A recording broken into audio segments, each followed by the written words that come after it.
ವಾಲ್ಮೀಕಿ ನಿಗಮದ ಹಣ 11 ಖಾಸಗಿ ಕಂಪನಿಗೆ ವರ್ಗಾವಣೆ ಆಗಿದೆ. ಹಾಗಾದ್ರೆ ಯಾರ ಅಣತಿಯಂತೆ ಖಾಸಗಿ ಕಂಪನಿಗೆ ಈ ಹಣ ವರ್ಗಾವಣೆಯಾಯಿತು? ಸರ್ಕಾರದ ಹಣ ಇದು. ಅಕ್ರಮವಾಗಿ ಖಾಸಗಿ ಕಂಪನಿಗಳಿಗೆ ಕೋಟಿ ಕೋಟಿ ಹಣ ವರ್ಗಾವಣೆಯಾಗುತ್ತೆ ಅಂದ್ರೆ ಇದರ ಹಿಂದೆ ಕಾಣದ ಕೈ ಯಾರದ್ದು? ವಾಲ್ಮೀಕಿ ನಿಗಮದಲ್ಲಿ ಅಕ್ರಮ ಹಣ ವರ್ಗಾವಣೆ ಕೇಸ್ಗೆ ಸಂಬಂಧಪಟ್ಟ ಹಾಗೆ ಆರ್ಬಿಎಲ್ ಬ್ಯಾಂಕ್ನ ಖಾತೆಯಲ್ಲಿರೋ ಹಣ ಫ್ರೀಸ್ ಮಾಡೋದಕ್ಕೆ ಪತ್ರ ಬರೆಯಲಾಗಿದೆ. ಆರ್ಬಿಎಲ್ ಬ್ಯಾಂಕ್ಗೆ ಸರ್ಕಾರದ ಹೆಚ್ಚುವರಿ ಮುಖ್ಯ ಕಾರ್ಯದರ್ಶಿ ಪತ್ರ ಬರೆದಿದ್ದಾರೆ. ಎಂಜಿ ರಸ್ತೆಯ ಯೂನಿಯನ್ ಬ್ಯಾಂಕ್ ಹಣ ವರ್ಗಾವಣೆ ಆದಂತಹ ಹಣ ಫ್ರೀಸ್ ಮಾಡುವಂತೆ ಪತ್ರವನ್ನ ಬರೆಯಲಾಗಿದೆ.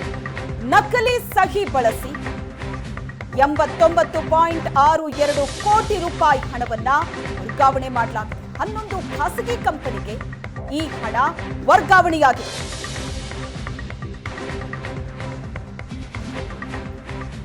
ಈ ಬಗ್ಗೆ ಹೆಚ್ಚಿನ ಡೀಟೇಲ್ಸ್ ಅನ್ನ ಕೊಡ್ತಾರೆ ನಮ್ಮ ಪ್ರತಿನಿಧಿ ಆನಂದ್ ಬೈದನ್ಮನೆ ಸಂಪರ್ಕದಲ್ಲಿದ್ದಾರೆ. ಆನಂದ್, ದಿನದಿಂದ ದಿನಕ್ಕೆ ಈ ಪ್ರಕರಣ ಬಹಳ ಗಂಭೀರವಾದ ಸ್ವರೂಪವನ್ನ ಪಡ್ಕೋತಾ ಇದೆ. 11 ಖಾಸಗಿ ಕಂಪನಿಗೆ ವರ್ಗಾವಣೆ ಆಗಿದೆ ಅಂದ್ರೆ ಯಾರ ಕೈವಾಡ ಇದೆ ಹಾಗಾದ್ರೆ ಇದರ ಹಿಂದೆ? ಈಗ ಸರ್ಕಾರದ ಹೆಚ್ಚುವರಿ ಮುಖ್ಯ ಕಾರ್ಯದರ್ಶಿ ಕೂಡ ಪತ್ರ ಬರೆದಿದ್ದಾರೆ. ಒಟ್ಟಾರೆ ಏನೆಲ್ಲ ಅಪ್ಡೇಟ್ಸ್ ಈ ಪ್ರಕರಣದ ವಿಚಾರವಾಗಿ?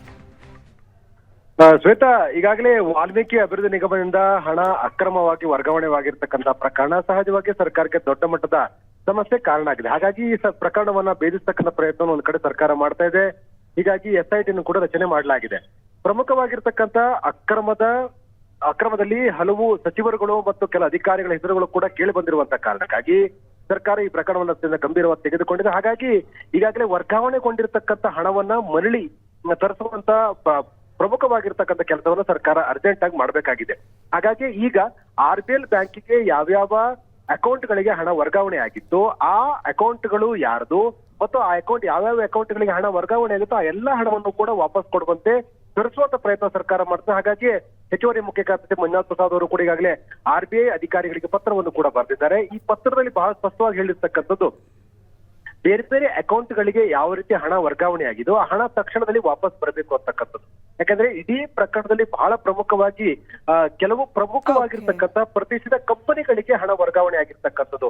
ಇದರ ಹಿಂದಿರ್ತಕ್ಕಂಥ ಸತ್ಯ ಬಗ್ಗೆನೂ ಕೂಡ ಈಗಾಗಲೇ ತನಿಖೆ ಆಗ್ಬೇಕಾಗಿದೆ. ಆ ಕಾರಣಕ್ಕಾಗಿ ಆರಂಭಿಕ ಹಂತದಲ್ಲಿ ಹಣವನ್ನು ವರ್ಗಾವಣೆ ಮಾಡ್ಕೊಳ್ತಕ್ಕಂಥ ನಿಟ್ಟಿನಲ್ಲಿ ಸರ್ಕಾರ ಮುಂದಾಗಿದೆ. ಈ ಕಾರಣಕ್ಕಾಗಿ ಬ್ಯಾಂಕ್ ಅಧಿಕಾರಿಗಳಿಗೆ ಪತ್ರ ಬರೆದು ಹಣವನ್ನು ತಕ್ಷಣ ವರ್ಗಾವಣೆ ಮಾಡಿ ಅಂತ ಸೂಚನೆಯನ್ನು ಕೊಡಲಾಗಿದೆ. ಎಸ್, ಥ್ಯಾಂಕ್ ಯು ಆನಂದ್ ನಿಮ್ಮೆಲ್ಲ ಡೀಟೇಲ್ಸ್ಗೆ.